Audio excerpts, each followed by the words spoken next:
Hey guys, welcome back to Take a Leap. I'm Ocean and I'm here with Eve Ricks, May, Mason, Francesca, Emerson, and Emma. Okay, Eve, what's your favorite song to dance to? Fantasy by Mariah Carey. That's a good one. Now you have to sing it for us. Sweet, sweet fantasy, baby. I close my eyes. I'm gonna say Dance Yourself Clean by LCD Sound System. good question. Nokia, Drake. Yeah. Can you sing a little bit for us? Oh, definitely can. Who's calling my phone? Who's calling my phone? Who's calling my phone? Who's calling my phone? Who's calling my? Time of Our Lives by Pitbull and Neo. Second question, very essential. Can you sing it for us? This is for everybody going through tough times. Believe me, been there, done that. But every day above ground is a great day. Okay, for me, it's gotta be Rude Boy by Rihanna. Mine would have to be Super Bass by Nicki Minaj. Second question, very important, is you have to sing part of the song. Come a rude boy, can you get it up? Boom, boom, boom, boom, boom, boom, bang. Got that super bass. Welcome to this episode of Take a Leap. Join us as we talk to young people who are using their faith to change the world. Hey guys, thanks for joining us from Take a Leap podcast today. I'm Neftali Rodriguez here with my co-host Ocean. Hey guys. And today we have a special guest, Dallin Bundy. Hello, pleasure to be here. Super excited. Awesome. So we'll get into Dallin in a sec, but he sent a bio and he said he had to include in all of the good things he's done in life. I love how you added reading a book or dancing with friends. Oh, yeah, that's like, well, you know, when you see bios online, it's like, okay, but here's the fun thing at the end. Right. It says like, oh yes, I am human. that was my portion. So. Yeah. So do you like to do like any like specific dance, or you're just like dancing around with friends? Oh no, if there's a party going on, you'll catch me there.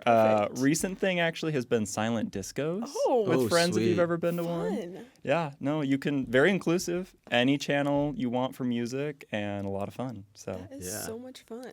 It's sweet. So what channel are you in? You know, there's like the hip hop, Right. there's a house. This is gonna expose me. I'm definitely on like the pop channel, Nice. like Really? the most, like mainstream, like unoriginal, like, but fun stuff. I just like to get around and move, and I think it's a lot of fun. And the great thing about dancing is nobody cares. It's true. And so Literally. I don't know. I just think it's a great way to be active. Mm-hmm. So Yeah, that's Yeah, really true. agreed. Like I feel like you take your headphones off, it's a little sweaty, and all you're hearing is just like the shuffling of feet. On the floor. It's kind of funny. Yeah. Well, that's sweet. So you're into dancing, obviously. I feel like letting loose is so important. What about reading? So when you're just calm, what are you reading right now? Oh, what am I reading right now? Okay, what I'm reading right now is not what I typically read. It's Guns, Germs, and Steel, which is Sweet. kind of a Pulitzer Prize-winning book that talks about kind of the history of the world in a context of why certain nations rose and others didn't. That makes me sound way more boring than I actually am, I would hope. But I read a lot of epic fantasy. Brandon Sanderson, Classic. BYU alum, so Classic. love his works. I think they're all just phenomenal. That's super fun. Do you have a favorite book? Way of Kings. That's like a classic for Sweet. those who have read Brandon Sanderson, but it's just take a little bit of courage, read the full book. It seems a little long, but just take a leap, right? Right. You just gotta go in. So it's really good. So yeah, just so you guys know, Dallin is super interesting. He's just not reading books all day. He's dancing. He's having fun. So kind of to introduce him, this is the bio Dallin sent to us, and I'll go ahead and read it, and we'll get into it. So Dallin Bundy is a senior from St. George, Utah, studying political science at BYU. Growing up with political discussions at the dinner table and family reunions, Dallin learned the importance of having civil discourse that is founded upon democratic processes and institutions. Entering college, Dallin served as the BYU SA? Yeah. Right? Yeah. Awesome. Vice president of activities before becoming politically involved in his local community. Dallin is a former BYU College Republican president, currently serves as co-president for the Nonpartisan Political Affairs Society, and was named a 2025 Truman Scholar for his commitment to public service. Dallin hopes to continue serving others and plans to attend law school. In his free time, as we mentioned, he enjoys reading a book or reading with friends. So, me and Ocean, when we were introduced to you, our coworker was like, "Hey, you won like a Truman Award," and we were like kind of looked at each other. We're like, "What is that? It sounds awesome. I thought that was Truman's show." but I'm assuming it's not that. Arguably a little bit cooler, actually, if I found like I was living in that life. You're like discovered this thing. So, yeah. can you share a little bit about your journey to becoming that Truman Scholar for this year, but also kind of to those who don't really know what it is? Like, what is it? Because I feel like it holds a lot of impact that most people don't know. Yeah, and hopefully I do it justice. The Truman Scholarship is a national prestigious scholarship that was founded by President Harry S. Truman. A lot of presidents will create a presidential library after their terms have ended, but instead he wanted to do what he called a living monument. So he actually put money down towards an endowment that would eventually pay out dividends that would go towards a scholarship for students for graduate school, specifically for those committed to public service. And that can be public service in government, nonprofit, even military. Kind of a wide range a little bit. Eventually, Congress put in some more funds, and it kind of became the program it is today. So it's students from all across the country who apply for this program, and I was just very fortunate to have that chance last year, or this year, I should say. That's super cool. Yeah. So you once said that you almost didn't apply for the Truman Scholarship until like a friend encouraged you to. What did that experience teach you about believing in yourself and like seizing opportunities? Yeah. I think for me, and this can kind of explain a little bit of my journey of actually applying to the Truman Scholarship, but I originally heard about it as a freshman, kind of late freshman year, early sophomore, if I remember, and thinking, wow, this is up my alley. I would love to do this. This seems so cool. Scholarship money. Who would Who say doesn't that? want that? Yeah. Me, broke, trying to figure that out. But then I quickly realized how competitive it was. And so I kind of just put it to the back of my mind, didn't think about it. Until, as you mentioned, a friend really encouraged me. So that was Jane Drinkwater. She was the Truman Scholar from Utah who went to BYU last year, and she was a Truman Scholar in 2024. And when she won the scholarship in April of that year, I already knew her, and so I was like, wow, Jane, that's so awesome. Like, how'd you do it? Yeah. And she talked about her journey, and she was like, you should do it. And I was like, oh, wait, I don't know about that. But in conversations, she was extremely encouraging, very empowering, and really boosted my confidence. And so I really think if it wasn't for her, I would not have done this. And so from that point on, throughout the summer, I kind of really thought about my application, what that would look like, talked to some friends. And then fall of 24, I met with Amy McLaughlin, shout out, at the National Scholarship Office here at BYU. Their help and assistance is incredible. If any student wants to, they have the ability to meet with their office, and she is just awesome. So started putting together my application, applied through BYU's process in November, applied to the actual foundation in February of this year, interviewed in Arizona in March, and then actually heard back in April. So it was kind of quite a long, that's a long process. a long process it was. But it was, of course, extremely rewarding, and I'm very grateful for the people who helped me along the way. Super sweet. I can imagine like the imposter syndrome where like people are like, shoot, am I capable of this? Oh yeah, no, completely. And that's one of the things I had is that I actually had friends that applied in the program with me. And that was interesting to navigate as well, just because I was like, well, I'm partially competing against these people, but with them as well, but they're my friends.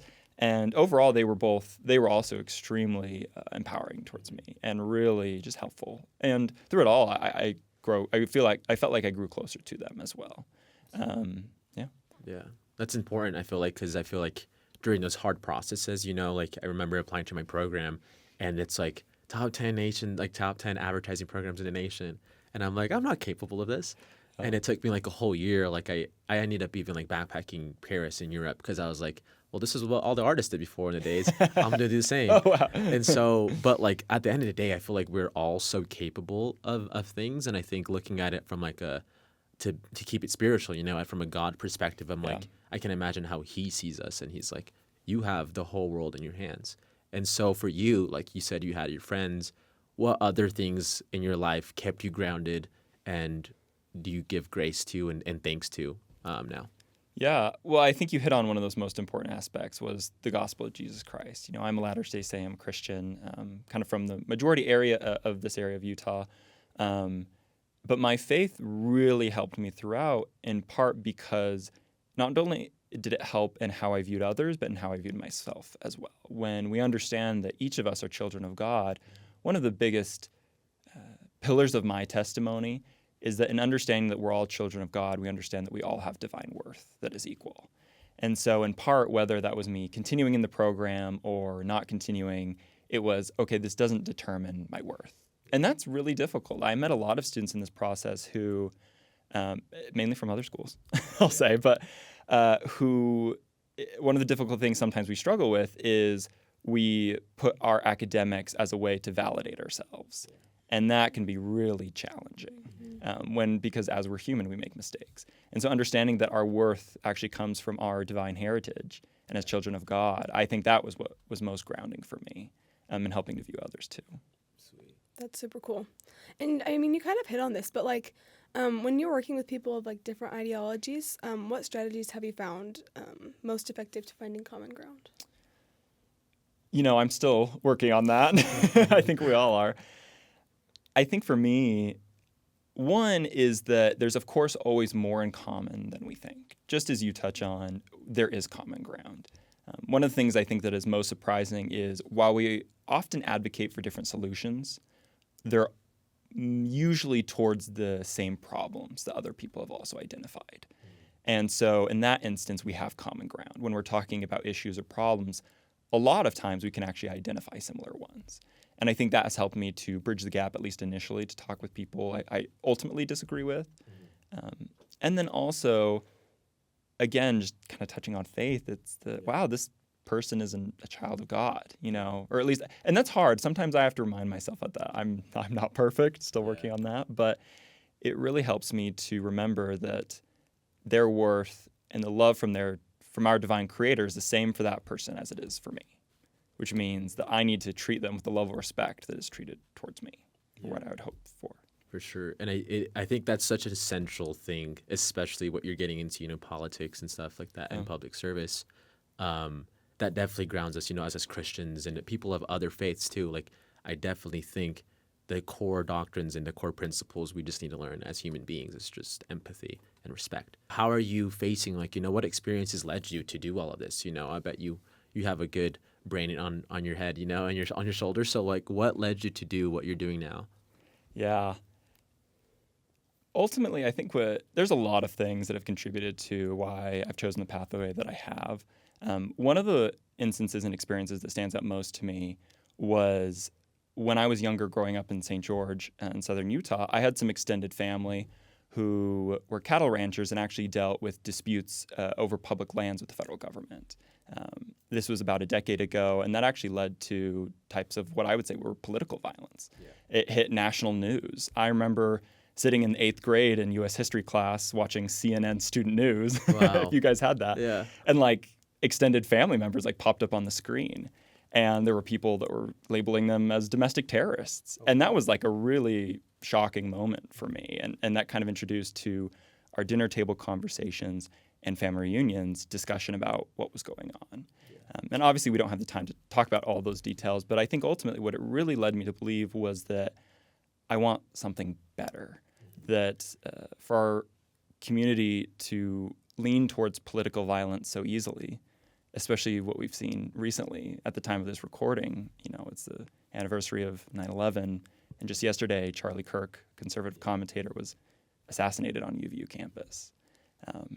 And so recognizing all those things together, I saw that I wanted a better world for myself and future generations, and that I felt like polarization, particularly political polarization, had led to a world in which people felt the only way was through violence or political animosity. And so that was something I've really focused on and have tried to work towards. And then also our faith. You know, ever since President Nelson spoke about peacemakers, that's been, wow, this is a generation-defining moment of where our prophet is leading us to. And I think that has been more insightful every day. Yeah, that's super cool. One question that we had for you is because you'll probably go into, and you have been in roles of leadership. And so what kind of leader would you hope to become, and what legacy would you like to leave? A daunting question. I recognize with politics, if you ever want anything done, you have to work with others. I think that's one of the beautiful things about politics and government. And so for me, I quickly recognized I'm definitely not the smartest or most talented person in the room, but I do enjoy working with others, or at least talking with people, as I'm sure you guys do, doing this. And so I really want to be a leader who can work with others, who in politics can build a coalition to try and work towards solutions for the future, especially with a long-term goal. I think our generation has dealt with things that are more long-term that we need to be thinking about for the future as well. And so I hope to have a kind of a coalition one day of diverse people, diverse backgrounds, but we can all agree that we want something better. So hopefully that's a legacy. We'll see if that happens. No, for sure. That's super cool. I mean, that's our hope too, like I think the world is only getting crazier, it's only getting more, the gap is only getting bigger. Yeah. And so like for you, studying all of this and wanting to apply public change and service, how do you plan on bridging the gap? Yeah. It's a difficult thing to talk about because we talk about this bridging the gap, about being peacemakers, and yet we still see horrific acts of violence, even in our community. And so sometimes I think we get a little pessimistic, not only towards politics especially, but just to life in general. And so I think one of the things we really need to make sure is we always remain optimistic. Yeah. And that doesn't mean we have to be cheery all the time or, positively toxic in a way. For sure. But it means that if we want to do something, we have to keep working. We have to keep trying. No political decision is final. Yeah. And that's, again, I think one of the beautiful things of our country and of our nation is because we can keep striving, keep working.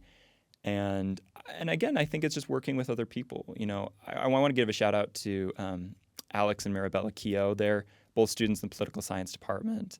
And they started the Peacemaker Project. It's an academic association in the political science department. And that whole goal is just to bring people together, to have conversations, to do it peacefully. I don't think there are any other people I've seen take President Nelson's Peacemakers Needed message to heart than those two. And so I think look around to your community, see what other good things are going on, band together, and just take the next best step. So. That's super cool. I saw an interview the other day where they were talking about how there's like so many peacemakers in our community and how we need to like show gratitude to them. And I was just wondering, like, what are some ways that you think we could do that? Oh, that's an interesting question. I do think, we kind of hear this a lot in social media and kind of traditional news media that it's only the negative stuff. And so I think one of the biggest things is call out the good things when you do see them. Yeah. Again, President Nelson talks about the healing power of gratitude. Right. And so, it doesn't mean just, commenting on the negative things, even though that can be important to create change. It also means highlighting those individuals who are working towards this peacemaking initiative and celebrating their success, even if it is limited, let's say. A conversation can only do so much. And yet again, I still think that conversation is so important. So yeah, again, put them high up, shout out from the rooftops, say, hey, this is good, let's keep doing it. Yeah, it's super cool. I think it's a fun take to look at it, and you mentioned kind of briefly about like the spiritual aspects of staying grounded. Being in this field, I feel like there's so much tension, unfortunately, but obviously both parties are trying to strive for greater good. What has helped you besides, like maybe give us a little debrief on how someone political, can meet that greater change with their community. So if we're talking about like a big aspect, you kind of talked about St. George and how it impacted your family. So I guess what change do you see or you hope to see within your community and how we can be involved in that too? Oh. Well, I feel like I have a long list at the back of my mind of changes I would like in our communities, but to just focus on a couple, I think, earlier you mentioned kind of how do we do this? And I think one of the most important things is half of the battle of change, whether that's political, social, cultural, whatever it may be, is showing up. Yeah. And so I think one of the biggest changes I actually do want is just to get our generation to show up more. I think that's extremely critical because if we ever want our voice at the table and our voice in deciding the future, which is the rest of our lives, we need to make sure we show up. And I think there are really good initiatives on campus as well as in local communities to really activate and help our generation. Again, Charlie Kirk, whether you agree or disagree with his politics, he focused on youth activism. I think that's an incredible piece that people can be doing and working on, trying to involve youth in their community. At a local level, here at BYU on campus, the Civic Engagement Office, which has a minor program, they help to register voters on campus in whichever state it may be. That's great. In the Political Affairs Society, one of the academic associations I work with, we are hosting a forum between candidates for Provo Mayor here on campus, where students can attend and ask questions and say, hey, I'm a member of this community. Here's my input, or how are you deciding the future of this community with me in mind as a constituent? So Sweet. More just in general, if like you could leave our listeners with a challenge or like encouragement, what would that be? Again, so many challenges. Show up. Please vote. I think one of the biggest things, and I kind of talk about this in another article you mentioned earlier, is that do not doubt yourself. Not only show up physically, but show up for yourself in spirit and in worth. Because as soon as we doubt ourselves, we put arbitrary constraints on our worth, on our ability to do and accomplish, and that's only ourselves doing that. And then in tandem with that, I think also as we talk about depolarization and trying to have a better political conversation in our atmosphere, I do think we just need to talk more. Yeah. And that might sound weird. I feel like everyone online is always talking, but I mean more so in person. You know, when was the last time you talked with a neighbor or a friend about politics? One of the difficult things is I think a lot of times people say, to keep the peace, we don't talk about politics. And, you know, everyone has their own situations, of course. But part of me thinks if that's the case, there wasn't peace to begin with. Yeah. Whereas I'd love to see a world in which, we can still disagree, but do so in a healthy way. Yeah. And I think that's when we ask for peacemakers are needed, doesn't mean we sit on the sidelines or stay quiet. It means we really try to facilitate that conversation. And so show up, talk, know your worth, be confident, and listen to others, especially. So Sweet. It's super cool. That's really cool. You know, I think that's what we all need. I like what you said. You know, peace isn't passive. It's a force. It's something that needs to be acted upon. And I kind of wanted another question from you, because at the end of the day, you know, I feel like whether or not you are left, right, middle, centrist, you know, I think for you, why do you think politics is so important? You know, I could be sitting in a lunchroom and I'm like next to people who are so politically active, and then I see across from me people who are just like, living their day-to-day lives. So why do we all need to pay attention to what you're doing right now? Yeah, that's a constant battle. I mean, half of America doesn't vote. And so, but I think what happened to me is growing up, you know, my parents weren't necessarily politically active. I know my background might sound a little bit like, whoa, that's crazy that happened. But that was like second, third cousins. My parents weren't necessarily like out there knocking doors and everything. But they did serve in their community. And both my parents were public school teachers. And I saw how politics affected them a little bit, whether they wanted it to or not, in how their jobs worked or interacted. And so I think because of that, whether you agree or disagree, politics is part of all of our lives, because government is an aspect of all of our lives. Our communities are aspects of our lives. And so politics, even though it's gotten such a negative connotation over the years, is really just the interactions that we have as human beings in trying to solve problems. And so when I say be involved in politics, it doesn't have to mean rah, rah, rah, your side or the other. Yeah.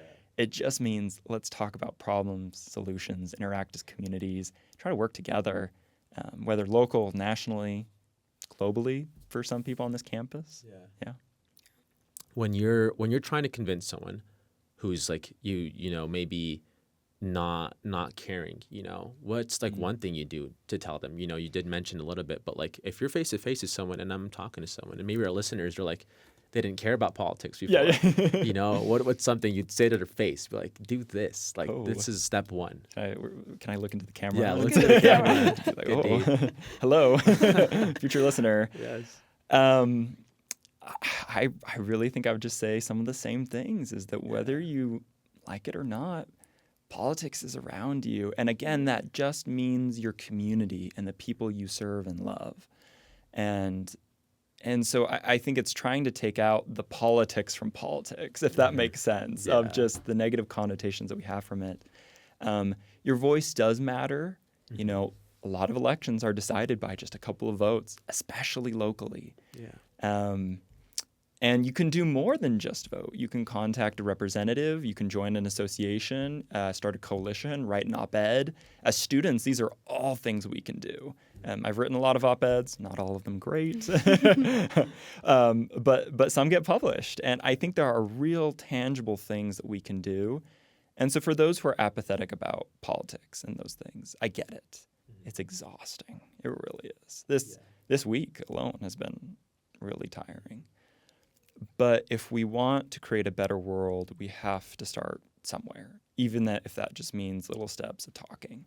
And I'm just so grateful that we have a prophet of the Lord who gives us divinely inspired invitations that help to root ourselves in what is true and what can help others. Be the peacemaker. Yeah. Super cool. I like the way you put that, because I think a lot of the times politics can be like overwhelming, but like just like thinking about it like, oh, this is just my community. Like I just want to be invested and like know what's happening in my community like that. That's super cool. Yeah. I think we got enough, but thank you so much, Dallin. We really appreciate your time here, and we love learning about you and the things that you're pushing and advocating for. And so, yes, guys, please give this a listen. Check out Dallin Bundy's socials, you know, take him out for a date. He would love to go dancing with you guys. That's sweet. Thank you. Thanks. Appreciate it. Thank you for listening. If you liked this episode, take a leap and share it with your friends and family. And follow us on Instagram, TikTok, and YouTube at Take a Leap Pod. Take a Leap is a production of BYU Radio. I'm Ocean Marshall, and our production team includes James Sturdivant, Aaliyah Alexander, Heidi Hansen, and Neftali Rodriguez.